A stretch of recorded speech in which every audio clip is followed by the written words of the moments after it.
ओम नमः शिवाय। जय श्री कृष्ण। श्रीमद् भागवत महापुराण पंचम स्कंद सातवां अध्याय भरत चरित्र। श्री सुखदेव जी कहते हैं, राजन, ऋषभ देव जी के बाद राजा महाराज भरत बने। महाराज भरत बड़े ही भगवत भक्त थे। भगवान ऋषभ देव ने अपने संकल्प मात्र से उन्हें पृथ्वी की रक्षा करने के लिए नियुक्त कर दिया था। उन्होंने उनकी आज्ञा में स्थित रहकर विश्व रूप की कन्या पंचजनी से विवाह किया।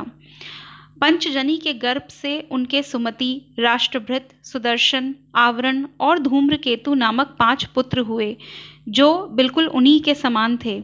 इस वर्ष को, जिसका नाम पहले अजनाप वर्ष था, राजा भरत के समय से ही भारतवर्ष कहते हैं। महाराज भरत बहुज्ञ थे। वे अपने अपने कर्मों में लगी हुई प्रजा का अपने बाप दादाओं के समान ही स्वधर्म में स्थित रहते हुए अत्यंत वात्सल्य भाव से पालन करते थे। जब राजा भरत ने अनेकों यज्ञ करके उनका फल श्री नारायण जी को अर्पण कर दिया, तब राजा को परब्रह्म परमेश्वर का चतुर्भुजी प्रतिभा का ध्यानावस्था में होने लगा। उनका दर्शन उनको ध्यान अवस्था में होने लगा और इससे उनको भगवान की उत्कृष्ट भक्ति प्राप्त हुई। इस प्रकार 1 करोड़ वर्ष निकल जाने पर उन्होंने राज्य भोग का प्रारब्ध क्षीण हुआ जानकर अपनी भोगी हुई वंश परंपरागत संपत्ति को अपने पुत्रों में बांट दिया। फिर अपने सर्व संपत्ति संपन्न राजमहल से निकलकर वे पुलह आश्रम में चले गए, जो गंडकी नदी के समीप स्थित था। उसके बाद वे पुलह आश्रम के उपवन में एकांत स्थान में अकेले ही रहकर अनेक प्रकार के पत्र, पुष्प, तुलसी दल, जल और कंदमूल फलादि उपहारों से भगवान की आराधना करने लगे। इससे उनका अंतःकरण समस्त विषयाभिलाषाओं से निवृत्त होकर शांत हो गया और उन्हें परम आनंद प्राप्त हुआ। अब 8वां अध्याय, भरत जी का मृग के मोह में फंसकर मृग योनि में जन्म लेना। श्री सुखदेव जी कहते हैं, राजन, एक बार भरत जी गंडकी नदी में स्नान कर प्रणव का जप करते हुए 3 मुहूर्त तक नदी की धारा के पास बैठे रहे। राजन, इसी समय एक हिरनी प्यास से व्याकुल हो जल पीने के लिए अकेली ही उस नदी के तीर पर आई। अभी वह जल पी ही रही थी कि पास ही गरजते हुए सिंह की दहाड़ सुनाई पड़ी। हिरन जाति तो स्वभाव से ही डरपोक होती है। वह पहले ही चौकन्नी होकर इधर उधर देखती जाती थी। अब ज्यों ही उसके कान में वह भीषण शब्द पड़ा कि सिंह के डर के मारे उसका कलेजा धड़कने लगा और नेत्र कातर हो गए। प्यास अभी बुझी भी ना थी, किंतु अब तो प्राणों पर आ बनी थी, इसलिए उसने भयवश एकाएक की नदी पार करने के लिए छलांग मारी। वह गर्भवती थी। अच्छा, उछलते वक्त उस भय के कारण उसका गर्भ अपने स्थान से हटकर योनि द्वार से निकलकर नदी के प्रवाह में गिर गया। वह कृष्ण मृग पत्नी अकस्मात गर्भ के गिर जाने से, लंबी छलांग मारने तथा सिंह से डरी होने के कारण बहुत पीड़ित हो गई थी। अब अपने झुंड से भी उसका विछोह हो गया था, इसलिए वह किसी गुफा में जा पड़ी और वहीं मर गई। राजर्षि भरत ने देखा कि बेचारा हिरन का बच्चा अपने बंधुओं से बिछुड़कर नदी के प्रवाह में बह रहा है। इससे उन्हें उस पर बड़ी ही दया आई और वे आत्मीय के समान उस मात्रहीन बच्चे को अपने आश्रम पर ले आए। उस मृगछौने के प्रति भरत जी की ममता दिनों दिन बढ़ती ही गई। वे नित्य उसके खाने पीने का प्रबंध करने, व्याघ्रादि से बचाने, लाड़ लड़ाने और पुचकारने आदि की चिंता में ही डूबे रहने लगे। कुछ ही दिनों में उनके यम, नियम और भगवत पूजा आदि आवश्यक कृत्य एक एक करके छूटने लगे और अंत में सभी छूट गए। इस प्रकार उस हिरन के बच्चे में आसक्ति बढ़ जाने से बैठते, सोते, टहलते, ठहरते और भोजन करते समय भी उनका चित्त उसके स्नेह पाश में ही बंधा रहता था। जब उस बच्चे को पालने से अधिक ममता हुई तो अपने हाथों द्वारा हरी घास छीलकर उसको खिलाने वे अपने समीप सुलाने लगे। दिशा फिरने व स्नान करने के समय भी उसे अपने साथ रखते थे। पूजा व तप भी उसे अपने निकट बैठाकर करते थे। भरत जी उस बच्चे के प्रति घनिष्ठ प्रीति के फलस्वरूप अपने जप एवं ध्यान में विघ्न उत्पन्न होने लगा था। जब वह बच्चा कहीं चला जाता तो वे उदास होकर बैठ जाते थे। फिर एक दिन अचानक वह बच्चा छूटकर वन में चला गया और अपने समूह में मिल गया और वापस नहीं आया। जब राजा के अत्यधिक अन्वेषण पर भी वह नहीं मिला तो शोक से कहने लगे, मैंने महा भूल की। अकेला छोड़ देने के कारण वह पलायन कर गया। मैं यदि यह जानता कि वह चला जाएगा तो उसे अकेला ना छोड़ता।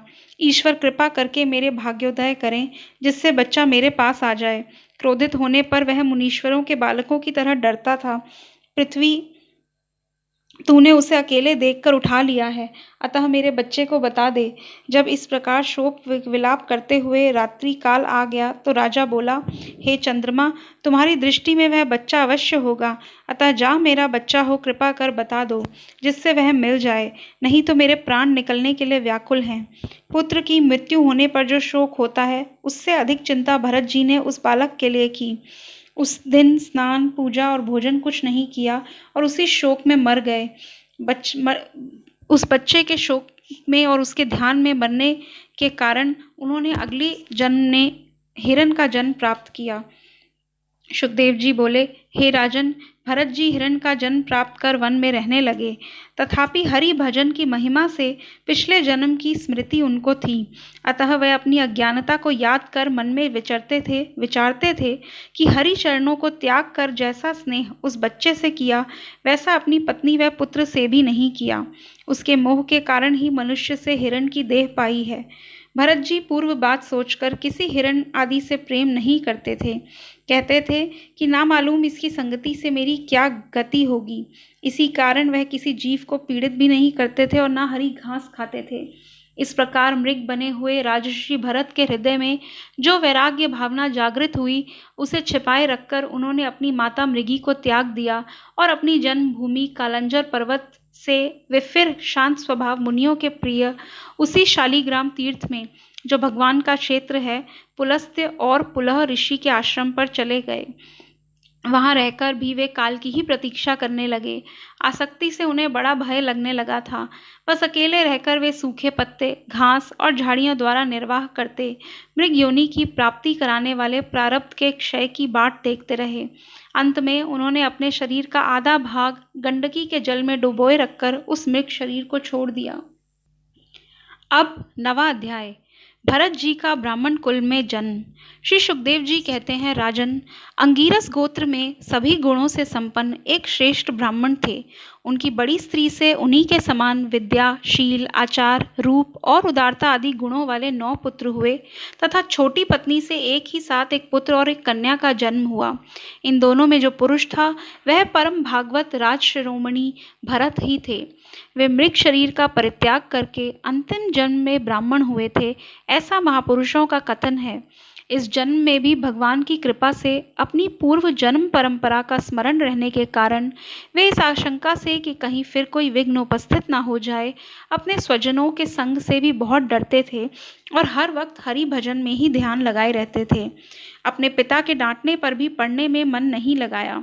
उस ब्राह्मण ने अंत समय में अपने अन्य पुत्रों से कहा, हे पुत्रों, मैंने बहुत चाहा कि तुम्हारा भाई भरत कुछ पढ़े, परंतु उसने पढ़ाई में मन नहीं लगाया, इसी कारण मूर्ख रहा। तुम लोग मेरे अंत समय की बात मानकर ऐसा उद्योग करना कि जिससे वह पढ़कर चतुर हो जावे। जब वह ब्राह्मण यह कहकर मर गया, तब उनके पुत्रों ने भरत को पढ़ाने के लिए उपाय किए, लेकिन वह नहीं पढ़ा।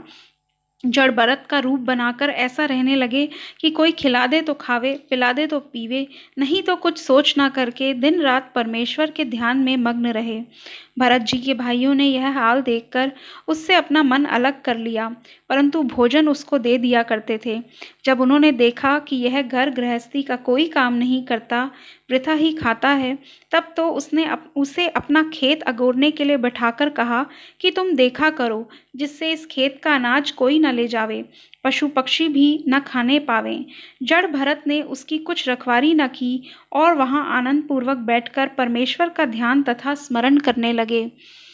उन्हें इस बात का कुछ भी ध्यान न था कि उन क्यारियों की भूमि समतल है या ऊंची नीची है, अथवा वह छोटी है या बड़ी है।